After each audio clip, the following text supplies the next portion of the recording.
பார்த்தேன், நல்ல தைலம் இறங்கினால் என்ன நடக்கும்? நல்ல தைலம் இறங்கினால் என்ன நடக்கும்? Praise God Jesus. Hallelujah. Hallelujah. நல்ல தைலம் இருந்தால் 3 காரியம் நம்முடைய வாழ்க்கையில நடக்கும். நல்ல தைலம் இருந்தால் நம்முடைய வாழ்க்கையில 3 காரியம் நடக்கும். 1, ஜீவனும் ஆசீர்வாதத்தையும் தரும். 2, நீடித்த ஆசீர்வாதத்தை தரும். 3, சோத்திரம் நிலந்தர ஒரு ஜீவன் தரும். ஆமென் சொல்லுங்க. சோத்திரம். நல்ல தைலம் என்ன என்று பார்ப்போம். சங்கீதம் 133 அதிகாரம் சோத்திரம் 2வது வசனத்தை எடுத்தவர்கள் கர்த்தருடைய நாமத்தினால வாசிக்க கேட்போம். 133:2.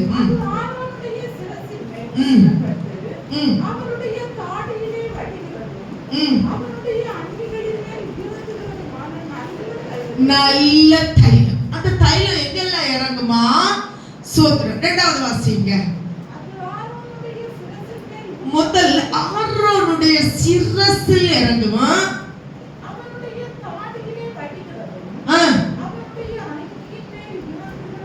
ரெண்டாவது அவனுக்கு தாடியில அது என்ன செய்யும்?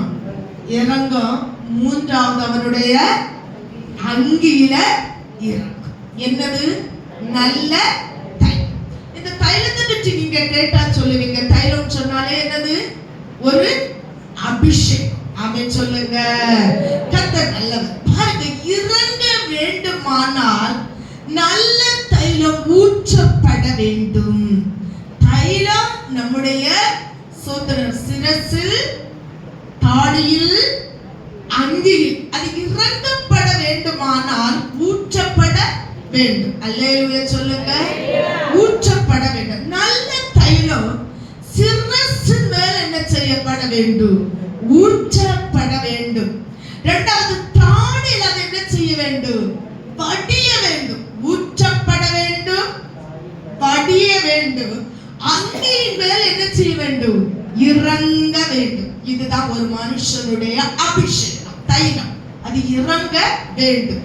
பாருங்க, அபிஷேகம் நிறைவுள்ளது. தங்கி நிக்கிறப்பா அது கிடையாது. தங்கி நிக்கிறது கிடையாது. பாருங்க, தலையில சிரசு மேல் ஊற்றப்பட்டதோ தாடியில என்ன செய்யுமா? வடியும். அங்கியில என்ன செய்யும்? இறங்கும். ஆமென் ஜீசஸ். கர்த்தர் நல்லவர். நான் பார்த்தேன், ஃபர்ஸ்ட் சொன்னேன், இந்த நல்ல தைலம் இறங்கினா ஒருவனுடைய வாழ்க்கையில என்னெல்லாம் கிடைக்கும்? ஜீவனும் ஆசீர்வாதமும், நீடித்த ஆசீர்வாதம், நிரந்தர ஜீவன். ஒரு மனுஷனுடைய வாழ்க்கையில அபிஷேகம் இருந்தா இது செய்யும் என்று சொன்னேன். இறங்க வேண்டுமானால் நல்ல தைலம் ஊற்றப்பட வேண்டும் என்று சொன்னேன். நல்ல தைலம் முதல் எங்க ஊற்றப்பட்டது? சிரசில் ஊற்றப்பட்டது. கவனிங்க. 2வது தாடியில் வடிந்தது. 3வது அங்கியின் மேல் இறங்கினது. அபிஷேகம் நிறைவுள்ளது. தங்குகிற அபிஷேகம் அல்ல. ஒரே இடத்தில் தங்கி இருக்கிற அபிஷேகம் அல்ல, அது நிறைவுள்ளது. பாயிண்ட் 1. முதலாவது அபிஷேகத்தை எதுல ஊற்றினாங்க? தைல கொம்பினால தலையில ஊற்றினாங்க. அப்படிதானே? ஆமென். தலையில ஊற்றினாங்க. பாருங்க கர்த்தருடைய பிள்ளைகளே, யாத்திராகமம் 29 அதிகாரம் 7வது வசனத்தை நீங்க எடுத்து வாசித்தா, தைலத்தை எடுத்து அவன் தலையின் மேல் வார்த்து அபிஷேகம் செய்தார். தைலத்தை எடுத்து அவன் தலையின் மேல் வார்த்து அவனை அபிஷேகம் செய்தார். வாசிங்க. அபிஷேக தைலத்தையும் எடுத்து அவன் தலையின் மேல் வார்த்து அபிஷேக தைலத்தை எடுத்து அவன் தலையின் மேல் வார்த்து அவனை அபிஷேகம் செய்வாயாக. பின்பு அவன் குமாரனை சேர பண்ணி ஆசாரிய ஊழியம் அவர்களுக்கு நித்திய கட்டளையாக இருக்கும்படி. ஆமென். இது கவனிச்சீங்களா? அல்லேலூயா சொல்லுங்க. ஒரு நீங்க நல்லா இந்த சத்தியத்தை கவனிச்சீங்கன்னா உங்கள்கிட்ட என்கிட்ட இது இருக்கான்னு நம்ம டெஸ்ட் பண்ணலாம். ஆமென். ஒருவன் தலையில அபிஷேகம் செய்தார், ஒரு அவனை தேவனால் தெரிந்து கொள்ளப்பட்டு சிறப்பு பணிக்கு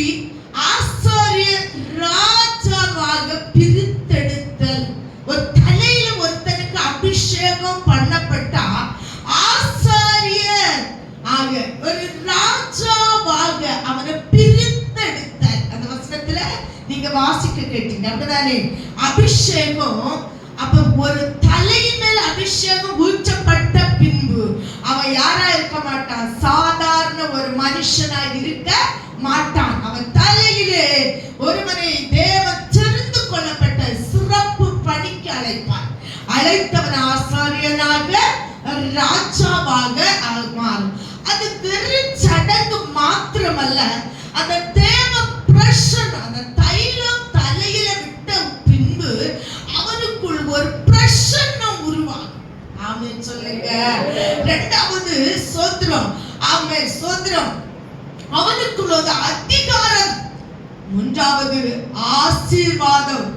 ஆமென். இந்த மூன்றும் அவனுடைய தலையில என்ன செய்யும், இறங்கும். என்ன செஞ்ச உடனே, தலையில அவனுக்கு அபிஷேகம் வைத்த உடனே. நல்லா கவனிங்க, நமக்கு தலையிலும் கர்த்தர் அபிஷேகம் வைத்த பின்பு நாம் முந்தி நடந்த வாழ்க்கை நம்முடைய வாழ்க்கையில, ஒரு மனுஷனுடைய வாழ்க்கையில அது என்ன செய்யாது, வராது.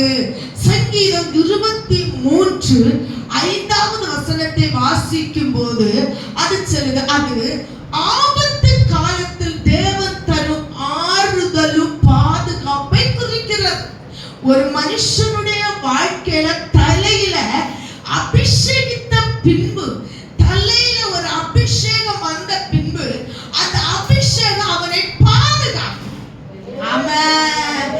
ஆபத்திலும் அவரை நான் நோக்கி கூப்பிடும் வேளையிலோ என்னை காப்பவித்த ஒற்றர் ரட்சிப்பாரே என் ஆத்துமனே சரவண. ஆமென். அப்ப ஒரு மனுஷனுடைய தலையில அபிஷேகம் வார்த்த பின்பு அவன் தேவனுக்குரியவன். தேவன் அவனை பாதுகாப்பார். உதாரணமா நிறைய காரியம் சொல்லலாம். பவுல் கப்பல் பிரயாணம் போய் கொண்டிருக்கும் போது அநேக கப்பலுக்கு கூட இருந்தாங்க.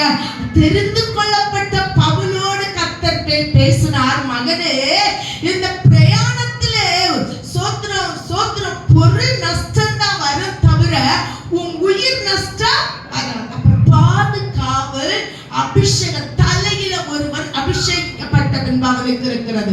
தலையில் அபிஷேகம் பெற்றவன் தேவனால் தெரிந்து கொள்ளப்பட்டவன். ஆமென் சொல்லுங்க.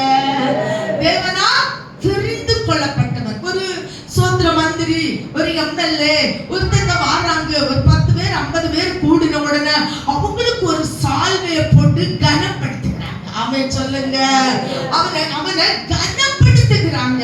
தேவப்பிள்ளையே, உனக்கு தலையில அபிஷேகம் வந்த பெற்ற பின்பு நீ தேவனால் தெரிந்து கொள்ளப்பட்டவன். 2 சோத்திர பரிசுத்தமானவர் ஆவியின் வல்லமையால் நிரப்பப்படுவான். தலையில ஒருவன் அபிஷேகம் பெற்ற பின்பு பரிசுத்தமானவர் ஆவியின் வல்லமையினால் அவர் என்ன செய்வார், நிரப்புவார். அவன் எந்த இடத்துல இருந்தாலும் அவன் தலையில இருக்கிற அபிஷேகம் அவனை ஆவியில என்ன செய்யும், நிரப்பு. பாருங்க. அல்லேலூயா.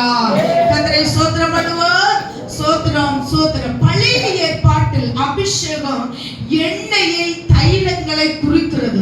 புதிய ஏற்பாட்டில் அபிஷேகம் பரிசுத்த ஆவியை என்ன செய்கிறது, குறிக்கிறது. அன்றுள்ளவங்க ஆமென் சோத்திரம் தலையில எண்ணெய் வைத்தாங்க, அபிஷேக தைலத்தை ஊற்றினாங்க, அப்படியே அபிஷேகப்பட்டது.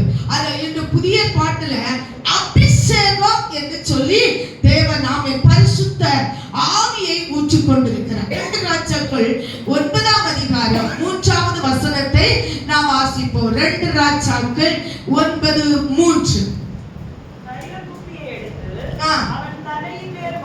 பாத்தீங்களா? தைல குப்பியை எடுத்து அவன் தலையின் மேல் வார்த்து, பாத்தீங்களா? நான் சொன்னேன்ல, ஒருவர் தலையில் அபிஷேகம் பண்ணப்பட்டவரும் அவன் யாரு, இஸ்ரவேலுக்கு ராஜா. அதான் தாத்தா பாடும்போது பாடுகிறார், ராஜாக்களும் நாங்களே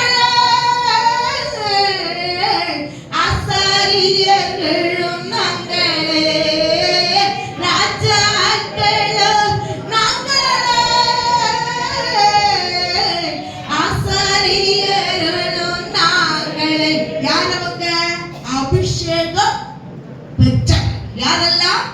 ராஜாக்கள், ஆசாரியர். எதில் அபிஷேகம் பெற்றவர்கள்? சோத்ரம் சோத்ரம் தைலத்தை அபிஷேக தைலத்தினால் தலையிலே வார்த்திக்கப்பட்ட உடனே அவர் ராஜாக்களும் ஆசாரியரும் ஆனார். அடுத்து இரண்டாவது சிரசின் மேல் அபிஷேகம். தலைக்கு அடுத்து என்னது? சிரஸ். தலை மேல தெரியுது, அந்த சிரஸ் என்ன செய்யுது? உண்மைதானே?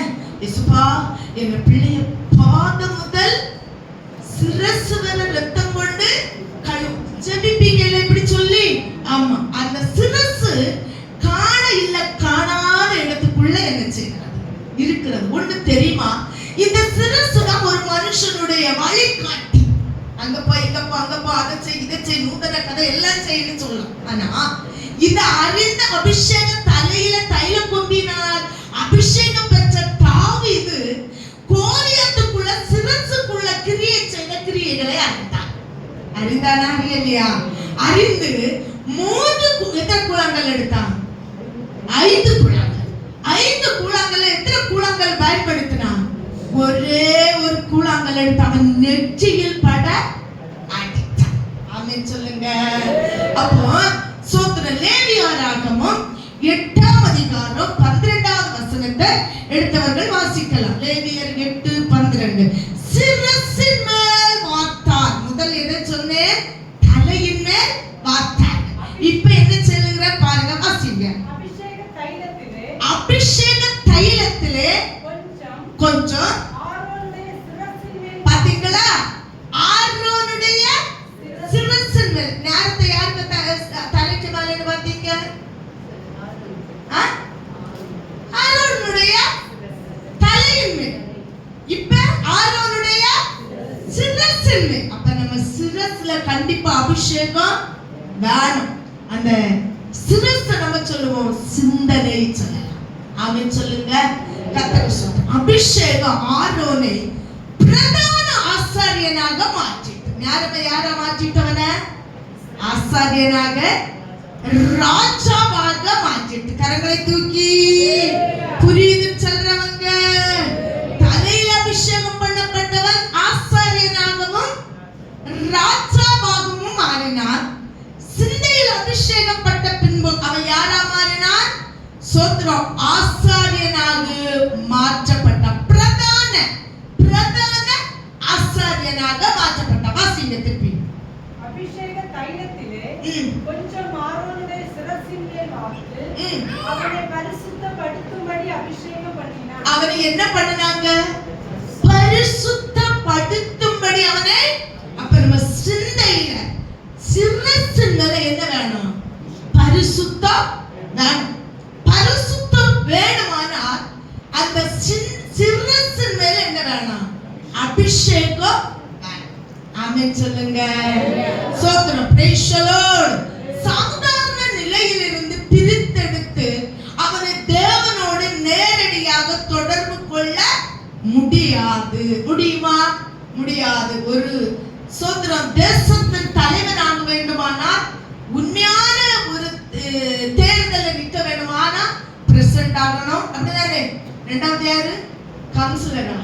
சரி, எனக்கு அப்படி இல்லையா? சரி. அப்ப ஒவ்வொரு தகுதிகள் என்ன செய்யுது? உண்டு. அந்த தகுதியில இருந்து போகும்போது அனுபவங்கள் என்ன செய்யும்? கூட. அப்படிதானே? அனுபவம் இல்லாத ஒரு தகுதியான இடத்தில் போய் உட்கார்ந்தா அவனால் அதை பேஸ் பண்ண முடியாது. அல்லேலூயா. இப்ப பாருங்க, சாதாரண நிலையிலிருந்து பிரித்தெடுத்தால் அவரை தேவனோடு நேரடியாக தொடர்பு கொள்ள முடியாது. நம்ம எல்லாரும் இயேசுவோடு பேசுறோம், ஜெபிக்கிறோம், ஆவியானவர் உணர்த்துகிறார் செய்தியின் மூலமாய், பிரசங்கத்தின் மூலமாய், சொப்பனத்தின் மூலமாய், தரிசனத்தின் மூலமாய். ஆனாலும் சபையில தீர்க்க தரிசனம் வரும்போது தேவ ஆவியானவர் வாயோடு இருந்து நம்மளோட பேசுகிறார். ஆமென் சொல்லுங்க. பாருங்க, அபிஷேகம் என்பது தேவனுடைய கிருபையால் ஒருவரை தனிமைப்படுத்தும். ஒருவருக்கு சிரசில் அபிஷேகம் பெற்றாச்சுன்னா அவன் அதிகமா சோத்திரம் கூட்டம் கூடி ஜாலர போட போக மாட்டான். கூட்டம் கூடி கதை அடிக்க போக மாட்டான். தனிமைப்படுத்தப்படுவான். ஏன் சொல்லுங்க? அவன் சோத்திரம் ஆவியானவர் அவனோடு இடைவெட்டி கொண்டே இருப்பான். ஏதேன் தோட்டத்திலே ஆதாமோடு ஏவாளோடு ஆவியானவர் இடைவெட்டி ஆமென். அப்ப ஆதாமும் ஏவாளும் மனுஷனுடைய உறவையோ ஒழிக்கிறதையோ தேடவில்லை. தேவ ஆவியானுடைய மகிமை இழந்த போது மறைந்து கொண்டார்கள் தேவனை. அந்த காரியம் எதுல இருக்குன்னா சிரசின் மேல் காணப்படுகிறது. அவன் சொல்லுங்க, பாதுகாத்து வழி நடத்துகிற தெய்வீக நிழல். சோத்திரம். ஒரு ஆபத்து வருவதற்கு முன்னே அந்த சிரசில் அபிஷேகம் பண்ணப்பட்டவனுக்கு கர்த்தர் பேசுவார், மகனே நீ இப்ப போற வழி இல்ல, சரி இல்ல, நீ இந்த இடத்துல ஒரு ஆபத்தான காரியத்தை சந்திப்பார். ஞாபகம் வருது எங்க கடந்த கால வாழ்க்கையில. கர்த்தருக்கு ஸ்தோத்திரம். ஒரு ஸ்தோத்திரம் மேரேஜ் முடிஞ்சு கொஞ்ச நாள் முடியும் போது எங்க பாஸ்டர் ஃப்ரெண்ட் எல்லாம் சேர்ந்து வந்து சொன்னாங்க, டூர் போகணும். சரின்னு நானும் ஒத்துழைச்சோம். நாங்க எல்லாம் ஸ்தோத்திரம் கவலை போல அந்த உள்ளுக்கே கிடந்து கறங்கணும். ஆனா ஆவியானவர் சாயங்காலம், மறுநாள் சாயங்காலம் போனோம். ஒரு சாயங்காலம் 5:30 மணி போல சிந்தையில ஆவியானவர் இடைப்பட்டு கொண்டே இருக்காரு. போவாத, நடத்து, போவாத, அந்த இடத்துக்கு நீ போகவே வேண்டாம், கர்த்தர் நல்லவர். சாயங்காலம் அவங்க வந்த உடனே பேசினாங்க, போவோம் கிளம்பியாச்சா. நான் சொன்னேன், நான் வரையில, நீங்களும் போக வேண்டாம். ஆவியானவர் இடைப்பட்டு கொண்டிருக்கிறார், போகாத இந்த வழியில். அப்ப அந்த வீட்டுல என்ன வரும், பிரச்சனை வருமா வராதா? கர்த்தருக்கு ஸ்தோத்திரம், வரும். ஆனாலும் ஆவியானவர் தடைப்பட்டு நிமித்தமாக கிருபையால அந்த இடத்துக்கு நாங்க போகல. ஆனா நைட் அவங்க எல்லாரும் யாத்திரை போனாங்க. எங்களுக்கு ரொம்ப மனஸ்தாபப்பட்டாங்க, இருக்கட்டும். ஆனா மறுநாள் அதுக்கு அடுத்த நாள் திரும்பி வரும்போது அதுல ஆக்சிடென்ட்ல 2 பேர் என்னதோ இறந்து போனாங்க. ஒருத்தங்க சுயநினைவற்று ஹாஸ்பிட்டல்ல பகுதி வேணும் நாசாகி ஆகுனது. நான் ஏன் சொல்ல வரேன்னா, உன்னோடு என்னோடு ஆவியானவர் சிரசில் ஒரு அபிஷேகம் வைத்திருந்தாலானா உன் குடும்பத்துக்கு, என் குடும்பத்துக்கு வருகிற ரகசிய காரியத்தை சொல்லுவார். இதை அனுபவித்தவர்கள் என்னை விட நிறைய பேருங்க என்ன செஞ்சிருக்கீங்க, உட்கார்ந்து இருக்கிறீங்க. கர்த்தர் பெரியவர். அது சோத்ரா, அது அனுதினமும் தேவ பிரசன்னத்தில் நிலைத்திருக்கிறவர். ஒரு நாள் அந்த அபிஷேகத்தை பெற்றுட்டு விட்டு விடுகிறதல்ல, அனுதினமும் ஆவிக்குரிய பலனும் புதுப்பித்துக் கொள்வது. அனுதினமும் ஆவியின் பிரசன்னத்துல நிறைகிறவனுக்கு அனுதினமும் ஆவி சோத்ரா ஆவிக்குரிய பலன் புதுப்பித்துக் கொள்ளுகிறது. பிரைஸ் தி லார்ட், ஹalleluya. அந்த ஆவிக்குரிய பிரசன்னம் என்னன்னு கேட்டா, ஒரு அருமையான பாட்டி ஸ்கூல் பக்கத்துல வீடு இருந்தா, எப்பவும் கரெக்டான நேரத்துல உட்கார்ந்து ஜெபிக்கும் போது தேவ பிரசன்னத்துல ஆவியில நிரம்பி அதிகமா ஜெபிப்பது வழக்கம். ஒரு நாள் பாட்டிக்கு வீட்டுல நின்ன மாங்காய பிள்ளைகள் மத்தியானம் சாப்பிட்டுட்டு அழகா கல்லெல்லாம் தூக்கி எறிஞ்சு மாங்காய் எல்லாம் பறிச்சு சல்லி பறிக்கி சாப்பிட்டுட்டு போயிட்டாங்க. வாலிப பிள்ளைகிட்ட சொல்லி கொடுக்கணுமா? வேண்டாம். பாட்டி சாயங்காலம் பார்த்தா குறிக்கப்பட்டிருந்த இடத்துல உள்ள மாங்காய் எல்லாம் என்ன செய்யல, காலையில. பாட்டிக்கு ரொம்ப சந்தோஷம் வந்துட்டு பாட்டி நல்லா மண்ணை அள்ளிட்டு சாபம் போட்டு எடுத்துட்டு முடிஞ்சு பாட்டிக்கு நேரம் ஆச்சுது ஜெபிக்க உட்கார்ந்தா தேவ பிரசன்னத்தை காணு. பாட்டி கேட்டாங்க, யார் ஏசப்பா நீங்க வரல, நான் கரெக்டா வந்துட்டேனே, ஜெபிக்கிற நேரம் வந்துட்டேன், நான் வந்தாச்சே, உங்க பிரசன்னத்தை நான் அனுபவிக்க முடியல ஏன்னு. அப்பதான் அப்பா சொன்னாங்களா, நீ இவ்வளவு நேரம் பேசி நீ சத்தியம் பண்ணின, இப்ப தேவ பிரசன்னம் உன்னோடு உறவாட முடியும். அப்ப தேவன் பரிசுத்தர். அப்ப தேவ பிரசன்னம் நம்மள இருந்து யார் விலகி போகிறது என்பதை உணர்ந்தீங்க. ஆமென். சிரசில் அபிஷேகம் பெற்றது உண்மை. அந்த தேவ பிரசன்னம் இப்ப இருக்கா என்பதை சோதித்து அறிய வேண்டும். யாத்திராகமம் 28:36 இருந்து 38 வரை சீக்கிரமா வாசி. யாத்திராகமம் 28:36 இருந்து 38 வரை. பசும்பொன்னினால் ஒரு பட்டத்தை பண்ணி கர்த்தருக்கு பரிசுத்தம் என்று அதிலே அதிலே முத்திரை வெட்டாக வெட்டி அது பாகையில் இருக்கும்படி அதை இளநீல நாடாவினால் பாகையின் முகப்பில கட்டுவாயாக. பரிசுத்த ஆடை அணிதல் ஆசாரியனுக்கு உரி. ஒருத்தங்க வாசிங்க எடுத்து. இஸ்ரவேல் புத்திரர் தங்கள் பரிசுத்த காணிக்கைகளாகிய படைக்கும் பரிசுத்தம் சோத்ரம் 36 வசனம் பிள்ளைகளுக்கு கிடைக்கலையா? ஒரு பட்டத்தை பண்ணி கர்த்தருக்கு பரிசுத்தம் என்று அதிலே முத்திரை வெட்டாக. எல்லாம் கவனிங்க, கர்த்தருக்கு பரிசுத்தம். கவனிச்சிடுங்க. அதிலே முத்திரை வெட்டாக வெட்டி அது பாகையில் இருக்கும்படி அதை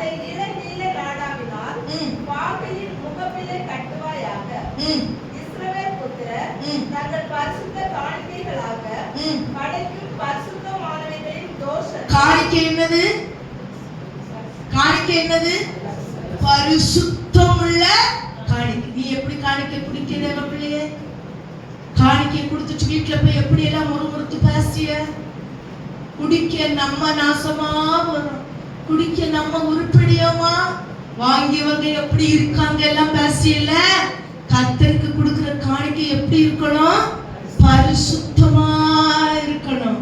கர்த்தர் நல்லவர். அடுத்து பரிசுத்தமானவைகளின் தோஷத்தை ஆரோன் சுமக்கும்படி அது ஆரோனுடைய நெற்றியின் மேல் இருப்பதாக கர்த்தருடைய சன்னதியில் அவர்கள் அங்கீகரிக்கப்படும்படி அது எப்பொழுதும் அவன் நெற்றியின் மேல் இருக்க வேண்டும்.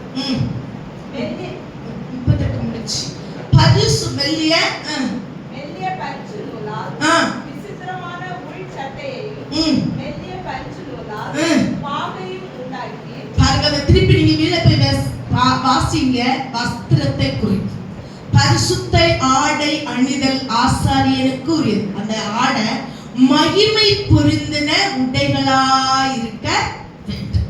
என்னெல்லாம் பரிசுத்தமா இருக்கணும்? ஃபர்ஸ்ட் என்ன சொன்னேன்? காணிக்கைக்கு முன்ன பரிசுத்த ஆடை. ஆடையில என்ன இருக்கணும்? நமக்கு பரிசுத்தம். இரண்டாவது காணிக்கையில கர்த்தருக்கு ஸ்தோத்திரம், பரிசுத்தம், மகிமை பொருந்தின உடைகள். நம்ம நினைக்கும் ஸ்தோத்திரம் வெள்ளை கட்டுன்னு சொன்னோன்னா வெள்ளையில 2-3 பூயை வாரி போட்டுட்டு வெள்ளை கட்டுவாங்க விசுவாசியா. நல்ல கவனிங்க, ஒருத்தருக்கு சிரசின் மேல அபிஷேகம் இருந்தா அது அவனை போதிக்கும். வேற யாரும் போதிக்க தேவை இல்லை. நீ வெள்ளை கட்டிட்டு வா, பரிசுத்த ஆராதனைக்கு இப்படி வா அப்படி வா செல்ல தேவை இல்லை. அந்த அபிஷேகம் அவனுக்கு சிரசில் இருந்து என்ன செய்யும்? போதிக்கும். சிரசில் ஊற்றப்பட்ட அபிஷேகத்தினால் வந்த மாற்றங்கள் இது. ஆரோனுடைய சிரசில் ஊற்றப்பட்ட அபிஷேகத்தினால் அவனுக்கு வந்த மாற்றங்கள். 3 சோத்திரம் சிந்த. சிரசும் சிந்தையும் வேறையா? வேற ஒண்ணா? வேறையா ஒண்ணா? வேறதானே. சிரசு சிந்தை. நீங்க யோசிக்கிறது, நீ நினைக்கிறது சிந்தை. ஆமென், அல்லேலூயா சொல்லுங்க. சோத்திரம் சோத்திரம். எண்ணங்கள் நினைவுகள் மேல் கர்த்தருடைய அபிஷேகம் என்ன செய்ய வேண்டும்? இறங்க வேண்டும். சிந்தையில் அபிஷேகம் இறங்காவிட்டால் பரிசுத்த ஜீவியம் செய்ய முடியாது. எதுல இறங்கணும்? சிந்தையில் அபிஷேகம் இறங்காவிட்டால் பரிசுத்த ஜீவியம் செய்ய ஒரு மனுஷனால முடியாது. பரிசுத்த ஜீவியம் செய்ய முடியாவிட்டால் நான் கனவு தான் காணலாம். கடந்த நாள் ஒரு பிள்ளை பேசும்போது சோதரம் இனி ஒரு பிள்ளை ஒரு சொப்பனத்தை கண்டு அந்த பிள்ளைகிட்ட சொல்லியிருக்கு. அந்த பிள்ளை என்கிட்ட வந்து சொல்லிச்சு, சோதரம் எல்லாரும் சொப்பனத்தையும் தரிசனத்தையும் காணணுமா, ஆனா எனக்கு மாத்திரம் ஏன் காணலன்னு. நல்ல கவனிங்க, சிந்தையில் அபிஷேகம் இல்லாதவை தரிசனம் காண முடியாது. அவன் சொப்பனம் காணும். எப்படிப்பட்ட சொப்பனம்? நித்திரையினால சோதரம் இல்ல, தொல்லையின் திரட்சியினாலே சொப்பனங்கள் பிறக்கும். அவனுக்கு சொப்பனம் பிறக்கும். தொல்லையின் திரட்சியினால அவனுக்கு என்ன செய்யும்? சொப்பனம் பிறக்குன்னவர சோத்திரம் வேற ஒண்ணு செய்ய முடியாது. கனவு காண முடியாது. ஜெய ஜீவியம் செய்ய முடியாது. அல்லேலூயா சொல்லுங்க. எதுல? சிந்தையின் மேல் அபிஷேகம் வராவிட்டால் ஜெய ஜீவியம் செய்ய முடியும். ரோமர் 8ஆம் அதிகாரம் 6வது வசனத்தை வாசிங்க. ரோமர் 8:6. பாத்தீங்களா? மாமிச சிந்தை மரணம். பாத்தீங்களா? ஆவின் சிந்தை ஜீவனும் சமாதானம். அந்த சிந்தையின் மேல் அபிஷேகம் வேண்டும். அபிஷேகம் சிந்தையில் வேண்டும் வேண்டும். இதனால் பழைய ஏற்பாட்டில் அவர்கள் தலையிலே சோத்திரம் தைலத்தை ஊற்றினார்கள், விடுவார்கள். அது சிந்தையில் என்ன செஞ்சிச்சு? நிரம்பிச்சு. கர்த்தர் நல்லவர். அல்லேலூயா. நம்ம இப்போ கொஞ்சம் எண்ணெய் எடுப்போம், நிறைய எண்ணெய் எடுக்கும். இந்த சூடு நேரில் எண்ணெய் எடுத்து அழகாக தலையில வைங்க. முடியல தான் வைப்போம். அது எங்க வர உணர்வு இருக்கும்? சிந்தையில வர என்ன செய்யும்? அப்படியே குளுமையா இறங்கி வரும் அப்படின்னு சொன்னோங்க. அல்லேலூயா. இப்படி ஒரு அபிஷேகம் உணர்வுள்ளது. நம் தலையில் எண்ணெய் தேய்க்கும் போது அந்த சிந்தையில் உணர்வது போல சோத்திரம் சிந்தையின் மேல் பரிசுத்த ஆவியானவர் செயல்படும் போது உணர்வு இருக்கும். அபிஷேகம் என்பது தேங்கி நிற்கிறது அல்ல, அது பத்திரப்படுத்துகிறதும் அல்ல, அது வழிந்தோடுகிறது என்று நான் சொன்னேன். ஆமென். பிலிப்பியர் 2ஆம் அதிகாரம் 5ஆம் வசனத்தை வாசிங்க. பிலிப்பியர் 2:5.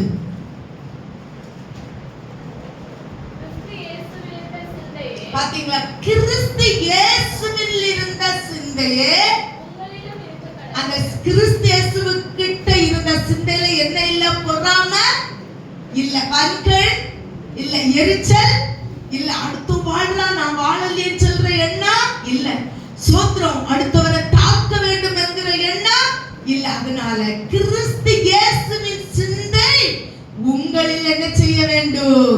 இருக்க வேண்டும். அந்த சிந்தை இருக்கணும்னா அந்த சிந்தையின் மேல் கர்த்தருடைய தைலம், அபிஷேக தைலம் என்ன செய்ய வேண்டும்? இறங்கணும். முதல் சொன்ன தலையில் அபிஷேக தைலம். இரண்டாவது சிரசின் மேல் அந்த தைலம். இந்த தலையில ஊத்துனா அந்த தைலம் எங்க போகும்?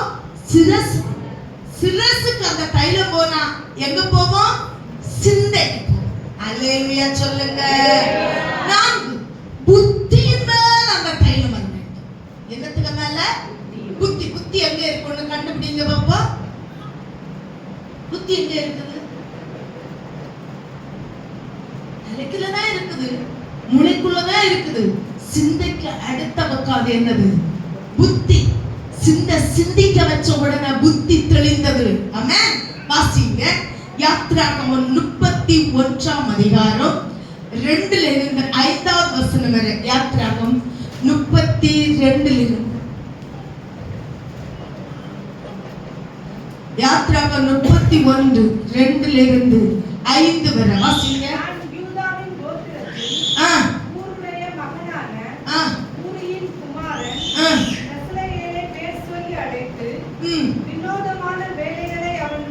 நல்ல கவனிங்க.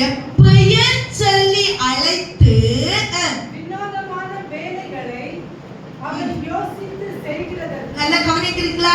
வினோதமான வேலை செய்வதற்கு அவன் யோசிக்கணும். யோசிப்பது புத்தியோ? ஆமென்.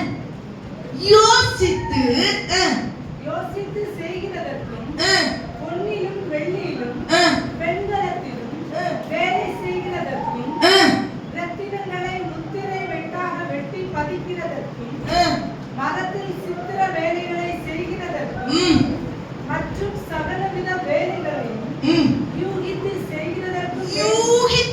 செய்வதற்கும் வேண்டிய ஞானம் புத்தி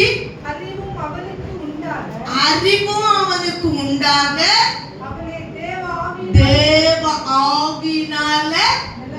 முதல் தலையில ஊத்தப்பட்ட தைலம் எதுக்கு வந்தது? சிரஸ்ல ஊத்தப்பட்ட தைலம் எங்க வந்தது? சிந்தையில. சிந்தையில ஊத்தப்பட்ட தைலம் எங்க வந்தது? புத்தியில. அதை நிரப்புனே. சொல்லுங்க பாருங்க, யூகித்து புத்தியா ஞானமாய் எவ்வளவு அருமை சொல்லுங்க பேசுவாங்க பாருங்க. அது அந்த ஆவியின் நிறைவு. அல்லேலூயா. நேபுகாத்நேச்சருக்கு ஒரு நாள் புத்தி தெளிந்தது என்று சொல்லுகிறார். அப்ப அதுக்கு முன்ன அவங்க புத்தி என்ன செஞ்சுச்சு? கெட்டு போச்சு. நான் என்று சொன்ன நேபுகாத்நேச்சர், 2 கால 2 கையும் உடைய நேபுகாத்நேச்சர் மிருகத்தை போல 4 காலால் பிள்ளை மேய்ந்த நேபுகாத்நேச்சர். ஆமென். சோத்திரம். வாசிங்க. தானியேல் 4ஆம் அதிகாரம் 31வது வசனத்திலிருந்து 33வது வசனம் வரை வாசித்தீங்கன்னா ஒரு மனுஷன் மிருக ஜென்மமானதை பார்க்கலாம். வாசிங்க. இந்த வார்த்தை ராஜாவின் வாயில் இருக்கும்போது, இந்த வார்த்தை நான் என்கிற வார்த்தை ராஜாவுடைய வாயில் இருக்கும்போது வானத்திலிருந்து ஒரு சத்தம் உண்டாயிற்று. அல்லேலூயா. சபையே, இந்த சபையில தீர்க்கதரிசன சத்தம் உண்டாகி கொண்டிருக்கிறது. நீங்க நினைக்கிறீங்க இனி ஆண்டவர் வானத்திலிருந்து உன்னோட பேசட்டுன்னு. சிலவங்க சொன்னாங்க என்னோட ஆண்டவர் நேரடியாய் பேசட்டும். நேரடியாயும் பேசிவிட்டு பாஸ்டர் என் வானத்தில் இருந்து பேசட்டுன்னு நினைக்கிறாங்க நேபுகாத்நேச்சரை போல. வானத்தில் இருந்து ஒரு சத்தம் உண்டாகி ராஜாவாகிய நேபுகாத்நேச்சார் எப்படி பேச்சலி ராஜாவாகிய நேபுகாத்நேச்சரே ராஜ்யபாரம் உன்னை விட்டு நீங்கிற்று. ஓ எஸ், உன்னுடைய வாழ்க்கையில வரப்போறத தேவன் முன்குறித்து செல்லுவார் என்று சபையில சொன்னார்.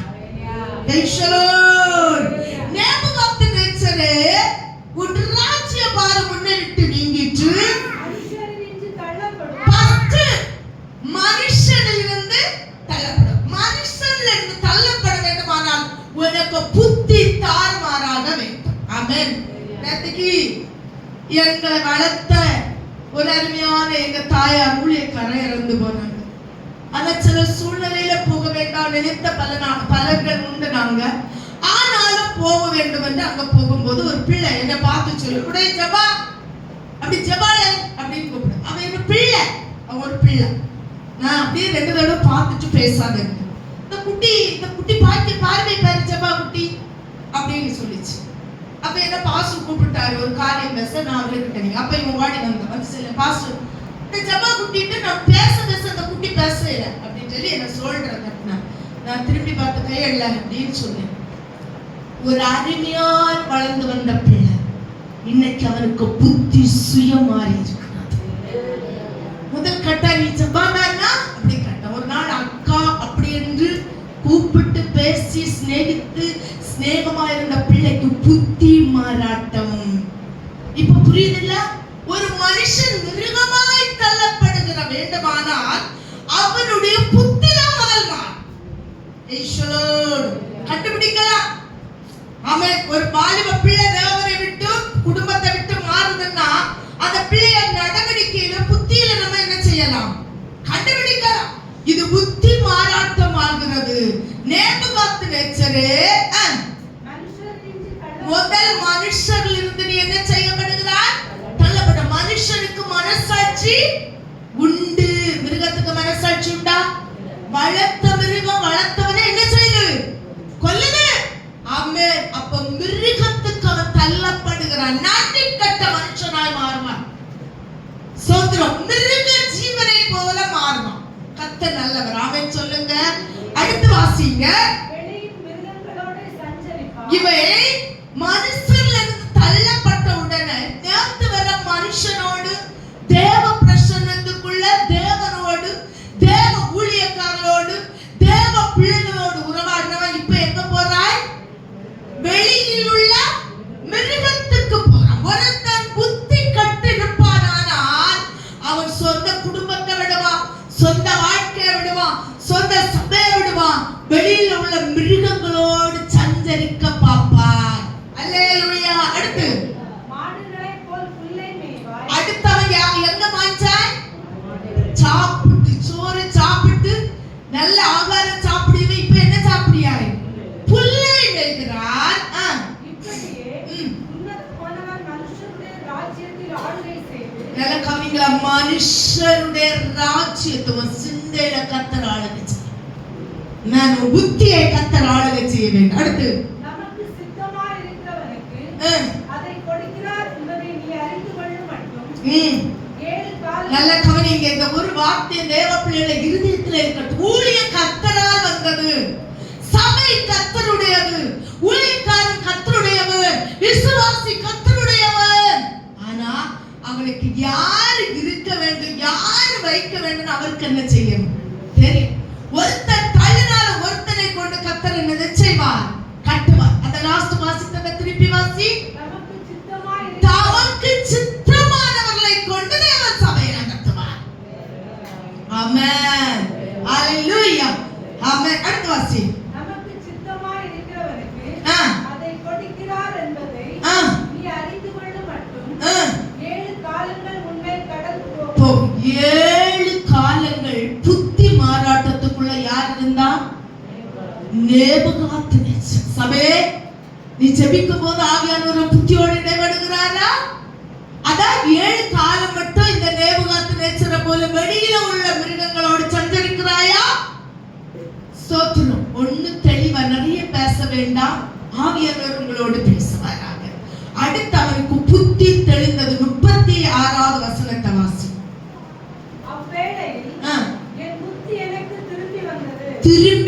என் வீட்டுல போய் இந்த அதிகாரத்தை வாசிங்க 34 இருந்து 36 வாசிக்கும் போது அவனுக்கு புத்தி என்ன வந்தது?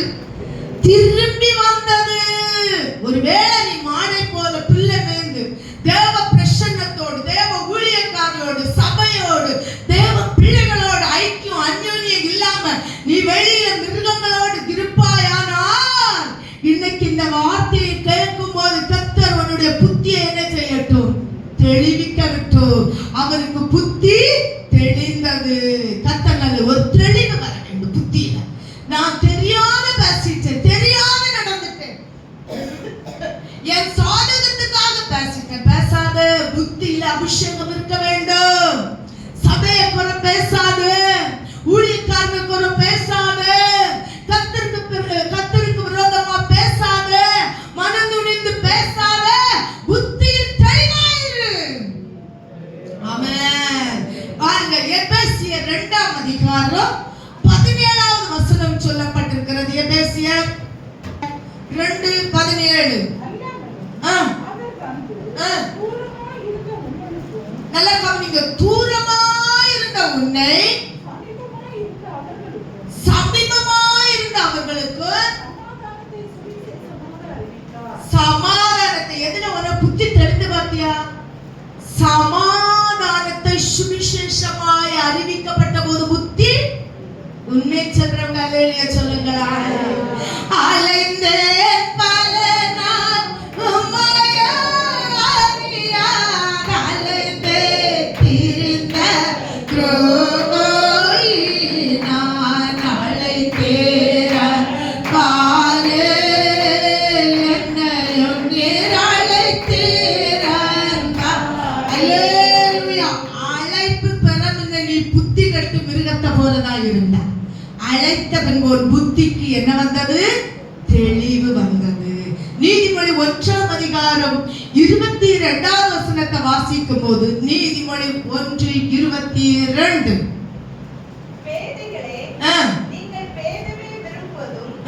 நல்ல கவனிங்க. நம்ம சொல்லி நான் ஒரு பியாந்த பள்ளி மோடு காணாதவா, அடுத்த முகம் பார்க்காதவா. பேதைகளே,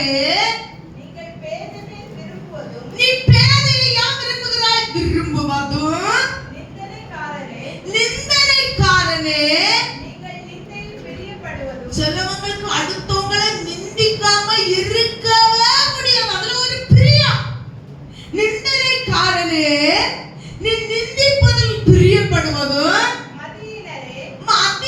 சும்மா எழுப்பி ஆராதனை வரணும் என்ன அப்படிப்பட்டதுல இன்னைக்கு நிறைய காண இல்ல. என்னதுல பிரியப்படுகிறது? மதீனத்தில். அடுத்து ஞானத்தை வெறுக்கிறதும் எதுவரைக்கும். இந்த வசனத்தை வீட்ல கொண்டு வாசிங்க. நேரம் போயிட்டு இதை விளக்க முடியாது. ஆமே. நம்ம எந்த கூட்டத்துல இருக்கோம்னு பாருங்க. 23 வாசிங்க. என் கடிந்து கொள்ளுதல். கர்த்தர் என்ன செய்வாரு? கடிந்து கொள்ளுவார். என் கடிந்து கொள்ளுதலுக்கு திரும்புங்கள். பாத்தீங்களா? அப்ப புத்திக்கு மேல என்ன வரும்? ஆவி வரும். என் கடிந்து கொள்ளுதலுக்கு திரும்புங்கள், என் ஆவியை உங்கள் மேல் ஊற்றுவேன். என் வார்த்தைகள் புத்தி தெளிவு வந்துன்னா கர்த்தருடைய வார்த்தை அவனுக்கு தெளிவா நடத்துதல். ஆமென். வழி தவறுனால தெளிவா ஆவியானவர் நடத்துவார். இல்லைன்னா சோத்திரம் ஏவாள போல பிசாசு பேசுறது தெரியாது, தேவ சத்தம் கேட்கிறது தெரியாது போல என்ன செஞ்சிடணும் இருக்க விட சொல்லுவாங்க. அப்படிதான் என்கிட்ட பேசிட்டே இருக்காரு. எப்பா தேவ ஆவியானவர் என்னைக்கு மனுஷனோடு போராடுது. சும்மா சும்மா உனட்ட பேசுறது நடக்காத, செருப்பு போடாத, உட்காராத, இதை செய்யாத, சும்மா சும்மா பேசியாருன்னாங்க. அது யாருங்க வேலை சொல்லுங்க? சத்துரு உன்னோட பேசி. ஆமா. சோத்திரம். திருப்பி வாசிங்க கடைசிய. என் கடிந்து கொள்ளுதலுக்கு திரும்புங்கள்.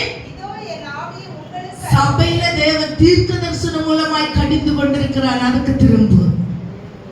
ஆவியை கர்த்தர் உனக்கு ஊற்றுவார். ஆமென். அடுத்து பாருங்க 5 கண்கள். நேராயிட்டுல. சோத்திரம். 5 கண்ணு. புத்திக்கு மேல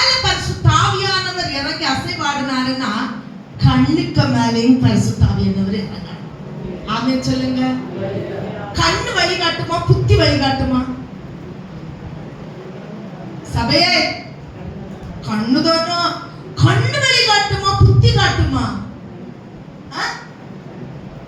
இந்த சைடு கண்ணு வழிகாட்டுமா புத்தி காட்டுமா? யாரும் சொல்ல மாட்டீங்களா? பரிசுத்த கூட்டம் இயேசுவை போற்றி. அவங்க பரிசுத்தவங்க, நீங்க சொல்லுங்க.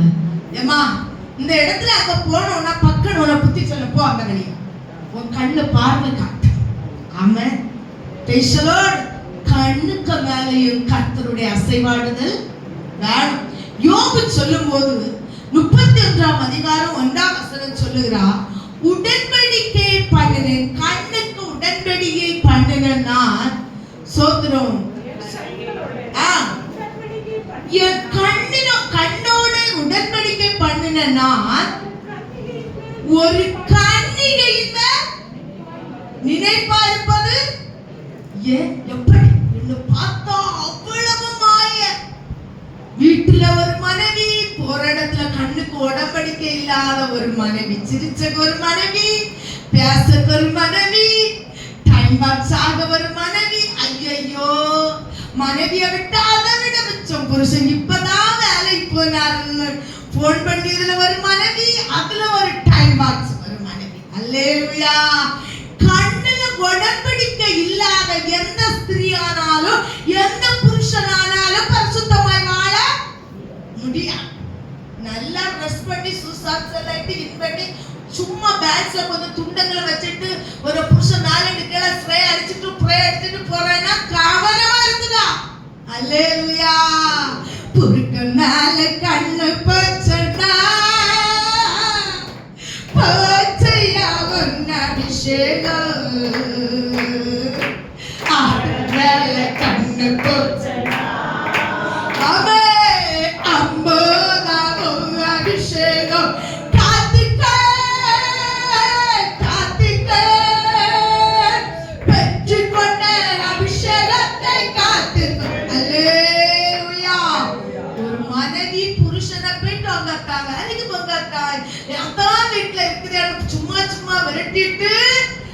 மாடலா நெச்சு போட ஆரம்பிக்கானா கவனிச்சிக்க. Praise the Lord. Hallelujah. Hallelujah. சோத்ரம். நாங்க ஒரு பிள்ளைய பார்த்தோம், எங்க சண்டே கிளாஸ் பிள்ளை எடுத்து. அவள்கிட்ட நான் நேற்று சாயங்காலம் நான் போன் பண்ணேன். அவளை பண்ணியிருந்தா நான் கவனிக்கல, நான் பண்ணேன். நிறைய ரகசியத்தை எனக்கு சொன்னான். எனக்கு கத்தாவே சோத்ரம். அவ்வளோ ஒரு பாட்டுகள் மத்தியில் சொல்லி, அக்கா இருந்தாலும் யாரிடமும் சொல்ல மாட்டேன், இல்லைனாலும் யாரிடமும் சொல்ல மாட்டேன். அவங்க 4 பெண்ணு 2 ஆம்பிள்ளையும். அம்மா இருக்கும் வரை நான் இப்படிதான், அம்மா இறந்த பின்பும் அப்படிதான். என் புருஷன் ஒரு வேலை செய்து கொண்டு வரதான் உண்டு. அதை வச்சு சந்தோஷமாய் 2 பொம்பளை பிள்ளைங்க ஒரு ஆம்பளை பிள்ளைங்க இருக்கிற நடத்தி அக்கான்னு அபிஷேகம் இருக்கிறது, கண்ணுக்கு உடன்படிக்கை இருக்கிறது. இது பாருங்க, யார் எடுத்தாலும் ஆமா நீ புருஷனை விக்கிய, நீ வித்துட்ட, நீ விலை வித்திருக்கேன்னு அர்த்தம். மனைவியை நீ விக்கிய, நீ விக்க விட்டிருக்கிறவன் அர்த்தம். கர்த்தர் யோபு சொல்லுறான், ஒரு சோத்திரம் யோபு உத்தமமாய் மாறினவன். ஆமென். அடுத்து வாசிங்க. நம்முடைய கண்ணு பாலினால் கழுவப்பட வேண்டும். உன்னத பாட்டு 12ஆம் அதிகாரம் சோத்திரம் 5ஆம் அதிகாரம் 12ஆம் வசனத்தை வாசிங்க. இயேசுடைய கண் பாலினால் என்ன செய்யட்டு கழுவப்பட்டது. கண்ணில் ஜெய ஜீவியம் வேணும். வசனத்தினால நம்ம கண் என்ன செய்யப்பட வேண்டும்? கழுவப்பட வேண்டும். வாசிங்க. அவருடைய கண்கள்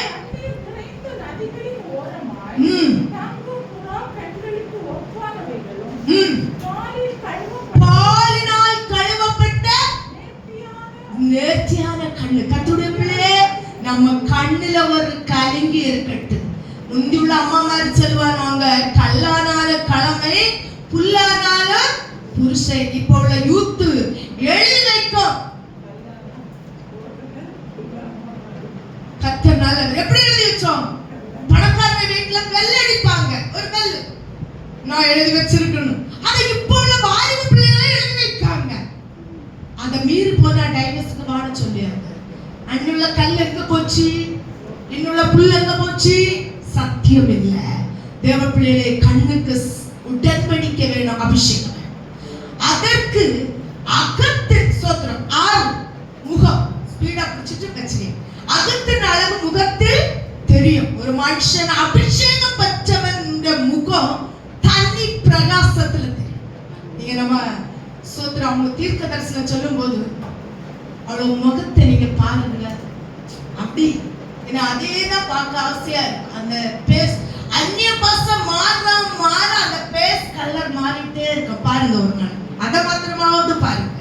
கர்த்தர் நல்லது. அகத்தின் அழகு அது மாத்திரம் இல்லை, இன்னும் அநேகரை நம்ம சபையில ஆவியில நிரம்பி ஜெபிக்கும் போது அந்த பிரசன்னத்தை பார்க்கலாம் முகத்துல. அழகு, அகத்தின் அழகு முகத்திலே தெரியும். சங்கீதம் 104:15 எண்ணெயினால் அபிஷேகம். சோத்திரம் வாசிங்க ஸ்பீடா. சங்கீதம் 104:15. மனுஷனுடைய இருதயத்தை மகிழ்ச்சியாக்கும் திராட்சைரசத்தையும் அவருக்கு முகக்களையை உண்டு பண்ணும் எண்ணெயையும். முகக்களையை உண்டு பண்ணுகிற எண்ணெய். ஒருத்தன முகம் எப்படி இருக்கும்? களைய. சிலவங்க முகத்தை பாருங்க, ஆண்டவரே எப்ப பார்த்தாலும் சும்மா கர்த்தர் நல்ல. முகக்கலை எப்படி இருக்கணும்? அபிஷேகம் பெற்றவங்க. கர்த்தருக்கு சோத்திரம். Price the Lord. யாத்திராகமம் 34:29 வாசிங்க. தேவ பிள்ளையோட முகம் எப்பவும் பிரகாசமா என்ன செய்ய வேண்டும்? இருக்கணும். அவருடைய முகத்துல முகக்கலை இருக்கிறது. வாசிங்க. எழுதிட்டு வாசிங்க. எல்லாம் வாசித்துட்டு எழுதுங்க. மோசே சாட்சி பலகைகள் 2ஐயும் தன் கையில் எடுத்துக்கொண்டு சீனாய் மலையிலிருந்து இறங்குகிற போது தன்னோடே அவர் பேசினதினாலே தன் முகம் பிரகாசித்திருந்தது. தன்னோடே அவர் பேசினதினால முகம் எப்படி கொண்டிருந்தது? பிரகாசம். அப்போஸ்தலர் 6:15 வாசிங்க. தேவன் ஒருத்தன் உங்களோட பேசின அவங்க முகம் எப்படி இருக்கும்?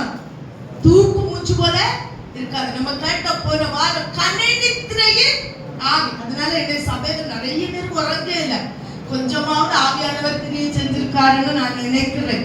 பாருங்க, அடுத்து வாசிங்க. அப்போஸ்தலர் ஆலோசனை சங்கத்தில் உட்கார்ந்திருந்த அனைவரும் அவன் மேல் கண்ணோக்கமாய் இருந்து அவன் முகம் தேவதூதன் முகம் போல. அவன் மேல் கண்ணோக்கமா இருப்பார். பைபிளை தூக்கிட்டு வர தேவ பிள்ளையே ஒண்ணு மேல கண்ணோக்கமா இருப்பாங்க. சும்மா பஞ்சபாட்டு பாடுவாங்க, பார்த்திருக்கீங்களா நீங்க? கர்த்தருக்கு ஸ்தோத்திரம். தேவ பிள்ளை நீ நான் அப்படி பாடாண்டா. அன்புள்ளவங்கிட்ட பேசணும், சொல்றோம், நம்முடைய குறையை நிறைவாக்குகிறோம். ஓகே, இல்லாத நீ பாடாத அது தேவனுக்கு பிரியமானதில்லை. ஒரு நாள் மனுஷன் உனக்கு தந்து அதனால ஆசீர்வாதம் வரப்போகிறது இல்ல, அது நிந்தனின் கண்ணியுமாய் மாறும். ஆமென் சொல்லுங்க. 7 மனம். 7 மனம். தன மனம் கெட்டு போன மனதுக்கு மேல் அபிஷேகம் வேணும். மனதை அடக்கிறவர் உத்தமன். பட்டணத்தை பிடிப்பதை பார்க்கலாம், தன் மனதை அடக்கிறவர் உத்தமன். மனதை அடக்க ஒரு அபிஷேகம் தான் எனக்கு இன்னும் வேணும். ஆமென் சொல்லுங்க. அந்த மனதை அடக்கிறது ஒரு பெரிய விசேஷமான அபிஷேகமா வைக்கலாம். சொல்லுங்க. ஒரு ஊழியக்காரங்க சும்மா கடையில இருந்தாங்க, கேன்சர் சீரியஸா இருக்காங்க. நான் அவங்கள பார்த்துட்டு போய் நான் கிட்ட உட்கார்ந்து அழுதுட்டே இருக்கேன். அதான் சொல்லி எனக்கு மனசு மோசம். அவங்க சொன்னாங்க, ஜப்பா நான் கர்த்தருக்கு சந்தோஷமா இருக்கேன் ஜப்பா. அப்பா என்னை எப்ப எடுத்தாலும் சந்தோஷமா போறேன். எனக்கு அப்படி அடிச்ச போல இருந்தது. தெய்வமே, அவங்க சந்தோஷமா இருக்காங்க, என்னால அதை பார்க்க முடியல. மனதுக்குள்ள ஒரு அபிஷேகம் வேணும். மனது கட்டு போனவர் கொண்டு பரிசுத்த ஜீவியம் செய்ய முடியாது. மனது கட்டு போனவரை கொண்டு பரலோக ராஜ்யம் சேர்க்க முடியாது. பரலோக ராஜ்யத்தில் அவன் அவகாசியாக முடியாது. மனதில் உறுதி உள்ளவனாக மாற வேண்டும். 2 கொரிந்தியர் 2:3 பாத்தீங்கன்னா அதுல சொல்லப்பட்டிருக்கு கெட்டு போன. வாசிங்க சீக்கிரம். என்னுடைய சந்தோஷம் உங்கள் எல்லாருக்கும் சந்தோஷமா இருக்கும் என்றும் நான் உங்கள் எல்லாரையும் பற்றி நம்பிக்கை உள்ளவனா இருந்து நான் வரும்போது என்னை சந்தோஷப்படுத்த வேண்டியவர்களால் நான் துக்கமடையாதபடிக்கு அதை உங்களுக்கு எழுதுகிறேன். 2 கொரிந்தியர் 11:3 வாசிச்சேன். ஆகிலும் சர்ப்பமானது தன்னுடைய தந்திரத்தினாலே ஏவாளை வஞ்சித்தது போல ஆ, உங்கள் மனம் கெட்டு போகும் என்று நான் என்ன செய்கிறேன்? பயந்திருக்கிறேன். யார் சொன்னது? பவுல் பேசுறாரு. தேவப்பிள்ளை, நம்ம மனம் கெட்டு போனா நம்ம நிலையற்றவர்களை போல போயிட்டு இருப்போம். தகவலா குருவியை போல நிலையற்று மாறிட்டே இருக்கும். யாரும் நம்ம மனதை ஸ்டடியாக்க முடியாது. அந்த மனதுக்குள்ள பரிசுத்த ஆவி என்ன செய்ய வேண்டும்? இறங்கணும். மன ஸ்டடி இல்லைன்னா நம்ம ஸ்டடி ஒரு இடத்துல நிற்க முடியாது, இருக்க முடியாது. அல்லேலூயா. ரோமர் 12:2 சொல்லுது, உங்கள் மனம் புதிதாகிறதுனாலே மறுரூபமாகுங்கள். மனதில் ஒரு மறுரூபம் என்ன செய்ய வேண்டும்? வர வேண்டும். 1, மனதில் பரிசுத்தம் வேண்டும். 2, உள்ளே மனம் உருவாக வேண்டும். 3, மனதில் அபிஷேகம் வேண்டும். 4, மனதில் பழையவைகள் மாறி புதிய மாற்றம் வேண்டும். எபேசியர் 10:12 சொல்லுது, மனசாட்சி நீங்க நம்ம மனம் என்ன செய்யப்பட வேண்டும்? கழுவப்பட வேண்டும். அல்லேலூயா. ஒரு வஸ்திரத்தை உடுத்திட்டு ஒயிட் சாரி 2 நாள் 5 நாள் உடுத்திட்டு கழுவாம மறுபடியும் உடுத்து அதை காட்டி தரும். நம்ம மனமானது நம்ம பரிசுத்த ஆவியில கழுவப்பட வேண்டும். அதனால தான் சபை சொல்லுகிறது, பாட்டு பாடும்போது அபிஷேகத்தில் நிரம்பி ஆராதிக்கும் போது நீ ஆராதி, உன்னுடைய மனம் புதிதாகும். கர்த்தர் நல்லவர். அல்லேலூயா. ஒரு பாட்டு கூட சொல்லிட்டு முடிக்க, ஒரு மனம் தேவை. இதெல்லாம் 7 காரியம் வேண்டுமானா நம்ம வாழ்க்கையில என்ன வேணும்? ஒரு மனம் வேணும். அப்போஸ்தலர் 2:1 சொல்லுகிறது, ஒரு மனம் இல்லாமல் ஆவியில் நிரம்ப ஒரு மனுஷன் முடியாது. ஆமென். அப்போஸ்தலர் 2:2 சொல்லுது, ஒரு மனப்பட்டு விடுதலை அபிஷேகத்துல ஜெபிக்க முடியும். ஆனா ஒண்ணு பாருங்க, நல்லா ஜெபிப்பாங்க, நல்ல அபிஷேகத்துல அன்னிய பாஷை பேசி ஜெபம் பண்ணுவாங்க. வீட்ல வச்சு அடி சண்டை கெட்ட வார்த்தை தாறுமான கதை எல்லாம் பேசிட்டு வந்திருப்பாங்க. வெளியே உடுத்துட்டு சபையில வந்தவன அன்னிய பாஷை பொத்துட்டு வரும். இல்ல, அது அன்னிய பாஷை இல்ல, அது அசுத்த பாஷை. ஆமென் சொல்லுங்க. அது என்ன பாஷை? அசுத்த பாஷை. ஒரு மன கேடை உருவாக்குற சத்துருவை நீ கண்டுபிடிக்கிறேன்னா அது அந்நிய பாஷை இல்ல, அசுத்த பாஷை நீ பேசுற. ஒரு மனம் வேணும். ஒரு மனதோடு ஆராதிக்க கிருபை கர்த்தர் தரணும். அதான் ஆண்டவர் சொல்லுகிறாரு ஞாயிற்றுக்கிழமை, அதாவது ஆராதனை வரும்போது உன் சொந்த பேச்சு கூட பேசாத. அந்த ஒரு மன கேடு உனக்குள்ள என்ன செஞ்சிடும்? அந்த ஒரு மன கேடு சட்டி எதுக்கு பட்டியல் அடிச்சு சட்டியில் அடிச்சுட்டு போலீஸ் சொல்லுவாங்க, சிஸ்டர்ஸ் சொல்லுவாங்க, ஹாஸ்பிட்டல்ல இருக்க சிஸ்டர்ஸ் ஒரு ஆண்டோட அவங்க சொல்லுவாங்க, நான் சொல்லுவாங்க, இவ்வளவு நாள் அன்பா பேசுனீங்களே, இந்த ரஷ்ய இட்டோன்னு ஏன் வழி இங்க நில்லு ஓரமா உதவு அப்படி சொல்றீங்க. அது என்னன்னு தெரியாது ஜப்பா. அப்படியே சீக்கிரம் என்ன செஞ்சிடும்? அப்படியே எங்களுக்கு என்ன செஞ்சிடும்? அது வந்துடும் அப்படின்னு சொல்லிட்டு சொல்லுவாங்க. இதுக்கு ரீசன் என்னன்னா ஒரு மன கேட்டு. அல்லேலூயா சொல்லுங்க. அடுத்து 9, சோதர அன்பு குறைவு. ரோமர் 5:5 சொல்லுகிறது, கிறிஸ்துவின் அன்பு உங்களில் ஊற்றப்பட்டிருக்கிறபடியா. வாசிங்க இல்லையோ? ரோமர் 5:5 இல்லையோ?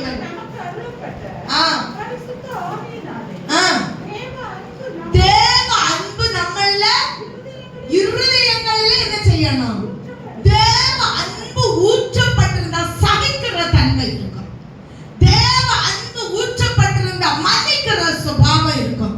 தேவ அன்பு ஊற்றப்பட்டிருந்தா நான் நேரத்தை பார்த்து 8 குணங்களும் நம்மிடத்துல இருக்கும். பிரிவினை இருந்தால் அபிஷேகத்தில் நிரம்ப முடியாது.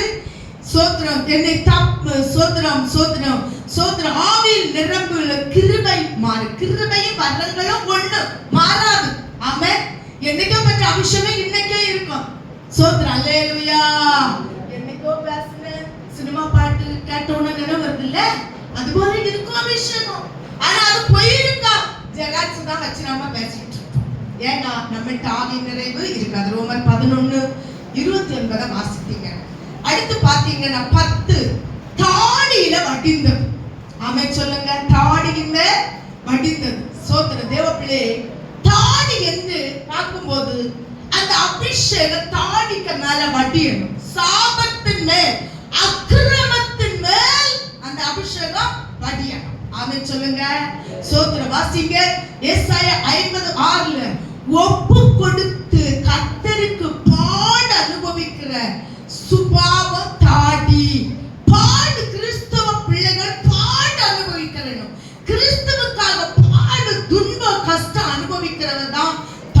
வியாதி ஒன்று. இரண்டாவது சாபம், அது மாற்றம். வாசிங்க.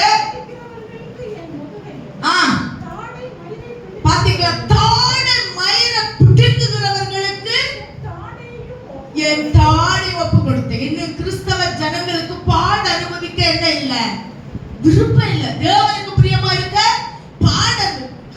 ஒரு புருஷன் நீல பைபிள் தூக்கிட்டு போறது போவாத இருக்க பாருங்க, போலங்க நாளைக்கு இந்த பைபிளை தூக்க மாட்டேன் யாரா. ஆமென். சோதரன், ஒரு புருஷன் நல்லா ஜெபிக்கிற ஒரு அருமையான புருஷனா இருந்தா நீ எல்லாம் என்னத்து பைபிளை தூக்கிட்டு போற? உனக்கு பிள்ளைகளோட அன்பா இருக்க தெரியுதா? பொண்டாட்டிட்ட அன்பு காட்ட தெரியுதா? நிசாரமா பேசுவாங்க. அந்த ஆத்மா சோர்ந்து போச்சுன்னா பாட அனுபவிக்க அந்த ஆத்மா தகுதி இல்ல. எபிரேயர் 10:25 சாபம் எப்படி வரும்னா, சபை கூடுதலை விட்டு விடும் போது சாபம் என்ன செய்யும்?